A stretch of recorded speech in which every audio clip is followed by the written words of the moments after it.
श्री सद्गुरुनाथ महाराज की जय. ओम नमः शिवाय. दिवाळीचा सण जवळ आलेला आहे आणि लक्ष्मीपूजनाच्या विषयी चर्चा सर्वत्र चालू झालेली आहे. कोणी म्हणते 20ला करावं, कोणी म्हणते 21ला करावं. मग शास्त्राधार काय सांगतो? तर हिंदू धर्माचे जे प्रमाण ग्रंथ आहेत, ज्याला धर्मसिंधू आणि निर्णय सिंधू असे म्हणतात, त्यांच्या नियमानुसार आणि या ग्रंथात वर्णन केल्याप्रमाणे दुसऱ्या दिवशीची जी अमावस्या असेल, म्हणजेच 21 तारखेला मंगळवारी जी अमावस्या आहे, त्याच दिवशी प्रदोषकाळी म्हणजे साधारणतः संध्याकाळी 6:10 ते साधारणतः 8:30 पर्यंत आपण लक्ष्मी कुबेर पूजन करायला हवं. आणि म्हणून सगळ्यांनी शास्त्रधर्माला अनुसरून मंगळवारी 21 तारखेलाच लक्ष्मी पूजन करावं, हे हिंदू धर्माच्या शास्त्रात बसेल.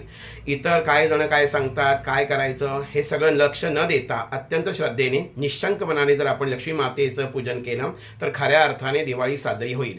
आजकाल प्रत्येक सणाच्या सुरुवातीला अशा प्रकारच्या चर्चा अफवा सुरू होतात, जेणेकरून हिंदू धर्मामध्ये विवाद निर्माण होतात आणि फूट पडली जाते. म्हणून मनात कुठलीही शंका कुशंका न घेता आपण सर्वांनी मंगळवारी 21 तारखेला संध्याकाळी प्रदोष काळामध्ये 6:10 नंतर प्रत्येकाने आपल्या घरी लक्ष्मी कुबेराचं पूजन करावं आणि त्याच्या प्रत्येक जे काही पद्धत आपली असेल त्या पद्धतीने पूजन करायला सांगितलंय. अमावस्या आहे, संपली, याचा कुठल्याही मनामध्ये शंका कुशंका घेऊ नयेत. अत्यंत आनंदाने आपण हा दिवाळी सण साजरा करावा अशी सगळ्यांना विनंती करतो. धन्यवाद.